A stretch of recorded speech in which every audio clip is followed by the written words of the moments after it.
Howdy. I'm totally kidding. Hey, what's up, everyone? Welcome back to another episode of the Chill Out podcast. So it's currently 12:30 a.m. in the morning. Yay, fun times. I'm chilling on the couch, have my blanket. I'm super excited to be hanging out with you. So let's get into it. So if you're listening to this while lying in bed in the same hoodie you've worn for 3 days straight, contemplating whether you're about to spiral or finally pull yourself together, if you've ever woken up and you just felt really off, well, this episode is for you.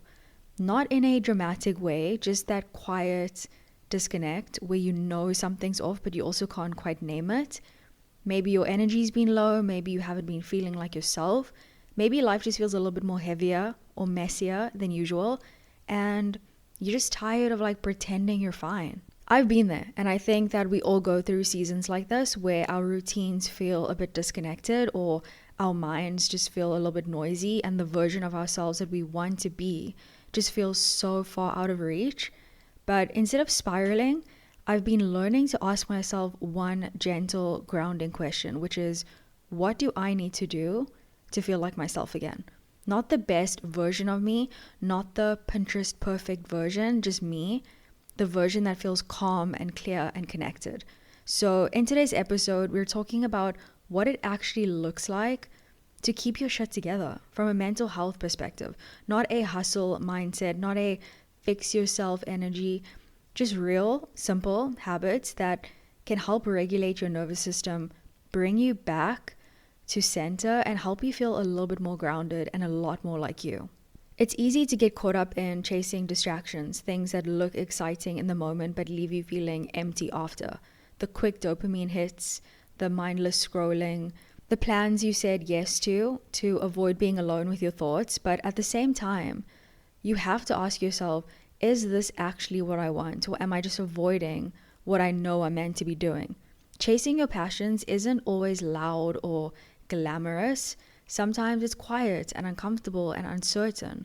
But at the same time, you have to ask yourself, is this actually what I want? Or am I just avoiding what I know I'm meant to be doing? Some of my favorite moments are the quiet ones, just lying on my bed, staring out the window at the trees, swaying gently in the wind, no music, no phone, just me. It's like everything slows down for a second. And in that stillness, I can actually hear myself think. Not the overthinking kind, but the kind where I feel present. And I feel like alone time like that isn't lonely. I feel like it's really grounding. It reminds me that I don't always need noise or plans or people to feel okay. Sometimes just being with your own thoughts is the reset that your mind didn't know it actually needed. So the whole episode for me was inspired by the fact that certain days I will feel so motivated, I'll feel so good, I'll feel so pumped up, and then I will wake up another day and I literally do not want to get out of bed. And I hate feeling like this because I am someone that likes to keep busy. I like being productive. I like going outside and doing something fun. But you have those moments sometimes where you do wake up and you don't really want to face the day. You want to be in bed. You kind of want to be by yourself. You want to isolate. And sometimes it's not the best feeling at all. So I really wanted to take this opportunity to be honest about it. This episode isn't a preachy list of morning routine rules that constantly get pushed into us on a daily basis. This is a real honest, realistic breakdown of how I try to keep it together, whether it's mentally, emotionally, physically. When life gets chaotic and I feel like I'm slipping into a hot mess mode, these aren't perfect habits. They're just small ways that I self-regulate and reset and lead myself back into a better version of me. And having it all together is usually an illusion. Even the people who look aesthetic on Instagram probably have laundry piles on the floor right now and they cry in the shower sometimes. Most people are just figuring things out as they go. Some just are better at hiding the chaos, and we see this curated moment, these highlight reels, the routines that look perfect on paper, but behind the scenes, there are messy kitchens, unanswered texts, mental spirals, and a whole lot of just trying our best. And that's okay. Growth isn't about having everything perfectly aligned. It's about showing up anyway, being self-aware, not self-critical. You don't need to have it all together. You just need to keep going. It's so important to stop equating productivity with worth. And I do this all the time because if I don't feel like I'm doing anything, whether it's creatively or just anything, if I'm not keeping busy, I almost feel really guilty about it. It feels like I'm not doing enough. And then I start questioning, okay, cool, what am I actually doing with my life? I feel really unfulfilled right now. But it's literally just me applying the pressure onto myself by adding my worth towards things that make me more productive, or I don't know what it is, but it's just not a good thing to do. And keeping your shit together doesn't mean doing it all. It means doing the small things that bring you back to center. So this episode is more about alignment, not performance. It's not about being the perfect girl boss. It's about feeling like yourself again and not spiraling over every unfinished to-do list. Let's be real. Reaching for your phone the second you open your eyes in the morning is one of the easiest ways to hand over your power before the day even starts.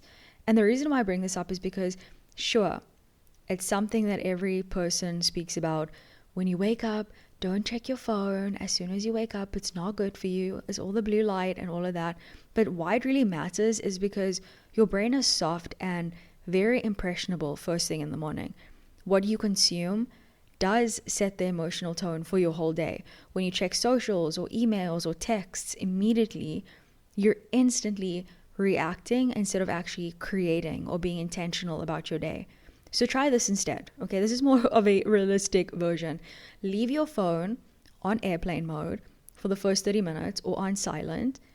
Go to the bathroom, go wash your face, go brush your teeth, drink a glass of water, or have a really nice slow ritual and make yourself some matcha or some tea or a really good cup of coffee. Do literally anything before checking your phone. Stretch, breathe, open the window, light a beautiful scented candle. I love doing that some mornings. Just write one sentence in your journal. Mindfulness doesn't need to be a full-on ritual. Sometimes it's just drinking your coffee in silence and not letting the algorithm or your notifications touch you yet. So here's another thing about keeping your shit together, okay? When you look like you've given up, you start to act like you've given up. Let's talk about outfit energy, okay? I love a hoodie moment.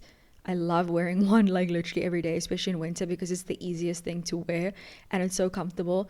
And it also looks really cute with some cute jeans, okay? But when I spend too many days in the same vibe, like the same messy bun, a different oversized tee, I start feeling sluggish, demotivated, disconnected, and less like myself. So my get it together recipe is I like to shower in the morning, even if it's like 3 minutes, just to get nice and clean and fresh for the day. Then it's my skincare, not because of like beauty standards or whatever, but because it tells your brain, hey, I'm actually worth taking care of. Then I love doing a little slick back lazy girl bun, because who wouldn't want to do that? It's such a vibe. Game changer, makes you feel like a cool CEO even if you're still in some comfy cute sweatpants. Think about it, fresh outfit, it can still be comfy. Like, you literally do not have to dress up like you're going to New York Fashion Week, okay? Just wear something that's comfortable and clean and it feels intentional. Like, you put this together, you feel really good about yourself, almost like an outfit that you would immediately be like, okay, cool, I feel really good right now, I'm gonna go run some errands and go buy some groceries. Okay, this isn't just about aesthetics, it's about the energy, the intention, and the identity about it. Okay, it's telling yourself that I'm someone who shows up today for myself.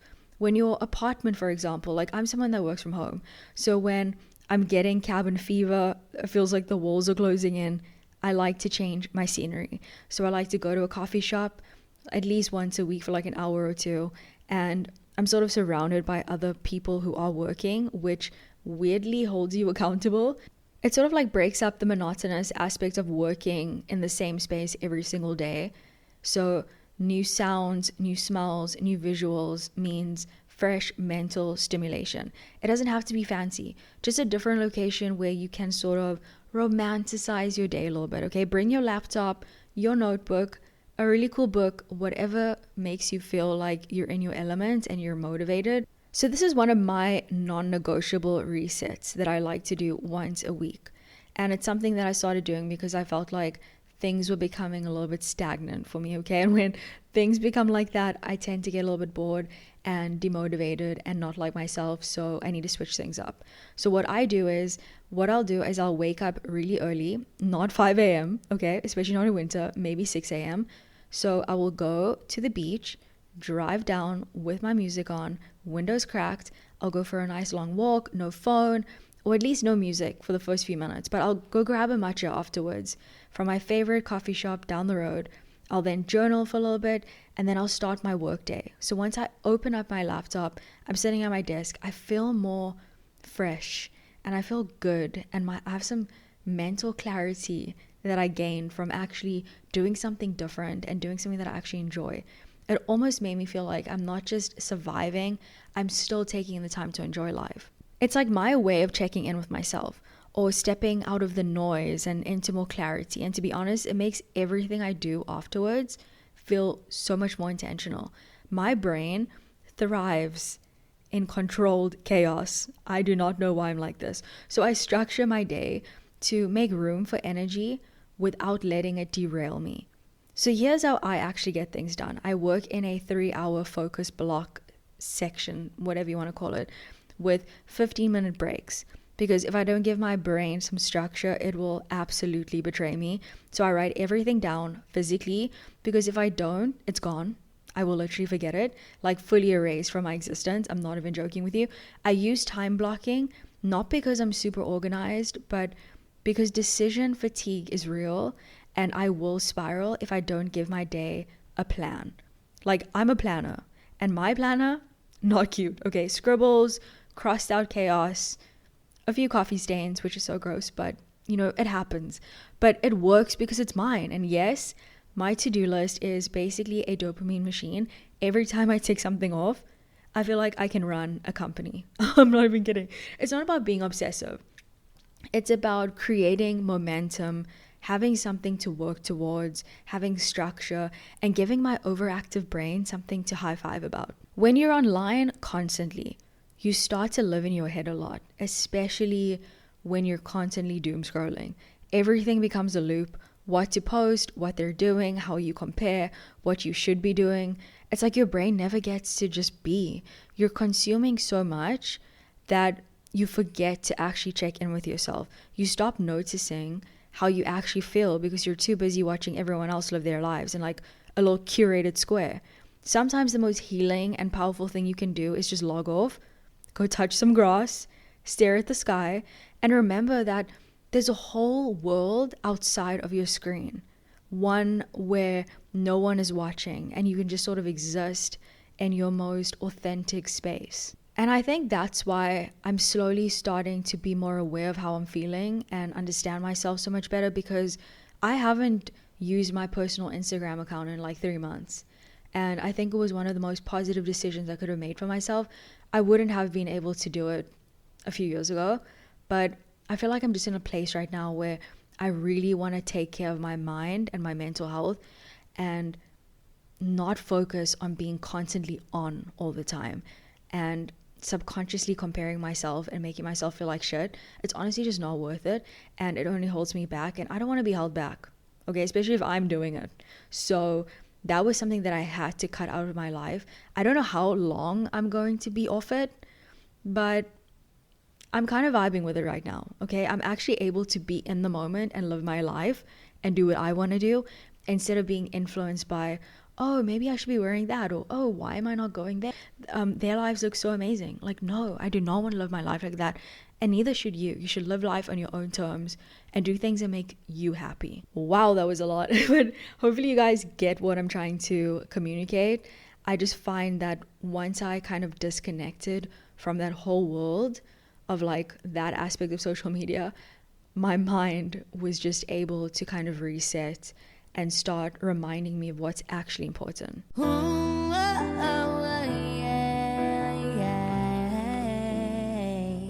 So for me, resetting my nervous system means movement and nature.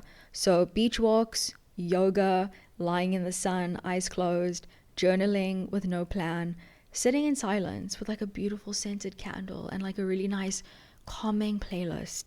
You don't need a full healing retreat. You need 20 minutes away from all of the notifications, letting your body do its thing and allowing your brain to actually breathe. And lately, I've been craving more than just getting through the day. I don't just want to survive. I want to actually live. Like, feel present in my own life instead of going through the motions on autopilot. Like, I'm tired of living for the next task, the next weekend, the next moment of rest that never really feels restful.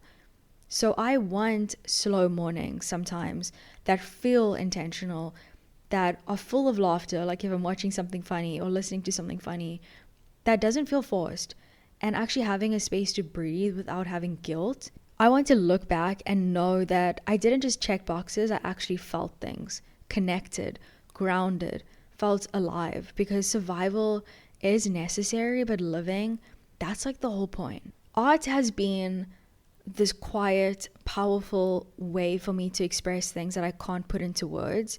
It's always had a special place in my heart from a very young age, whether it's painting or writing poetry or creating content or even just sinking into new music. It's like a language my soul just understands, even when my mind doesn't.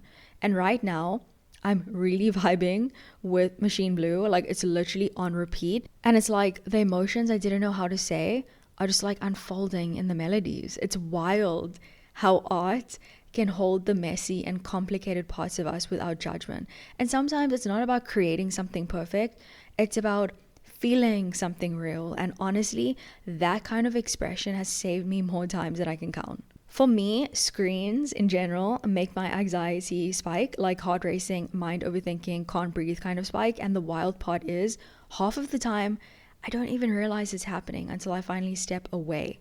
That's why logging off isn't some cute little digital detox moment, okay? It's maintenance. It's how I reset, how I remember what my own thoughts sound like. Being constantly plugged in might be normal, but that doesn't mean it's healthy. Sometimes the most productive thing that I can do is put my phone down, especially on the weekends, and step outside and just be for a bit, not for the aesthetic, just for my sanity. Popularity, if you think about it, is kind of stupid because most of the time it's just people performing for validation they don't even need from people they don't even know that well. It's loud, surface level, and constantly shifting. One day you're in, the next day you're overthinking everything you said. Real connection compared to being liked, yeah, I think we know the winner over there, okay? Being understood or being visible. Give me the quiet kind of confidence every day, the kind that doesn't need a crowd to feel worthy. Chasing popularity just pulls you further from who you actually are. And honestly, being liked by everyone usually means you're watering yourself down. Let's be real. I don't think I've ever really felt seen, not in that deep, full body kind of way where someone just gets you without having to explain yourself. It's always felt like I was slightly out of sync. Like either I was like too much or not enough. And even when I'm surrounded by people, there's still this quiet feeling of being misunderstood. Like I'm trying to be known in a language that no one else speaks, which does make things very lonely sometimes. But I am learning that being seen starts with myself, with showing up as who I am, even when it feels scary. And not just like shrinking myself just to fit in or to be approved by other people. Look, you're not going to nail every habit every day. Neither do I. But these small shifts, these little decisions to show up, to ground yourself, to slow down when the world is like speeding up, they build confidence, they create calmness, they give you clarity. So no, I'm not here to tell you how to have it all together. I'm just here to remind you that you can start showing up in small ways that make you feel like you again. No one really talks about how half the battle of keeping your shit together is just learning how to regulate your nervous system. Like, yes, sure, the planner, the to-do list, the cute morning routine, those help. But if your body is stuck in a constant state of fight or flight, even the simplest tasks feel impossible. Your heart races over everything. You forget to breathe. Everything feels urgent, even when it's not. And the worst part, you start to think something's wrong with you, when really your nervous system just needs a break. And regulating doesn't mean you have to do yoga for an hour or meditate on a mountaintop.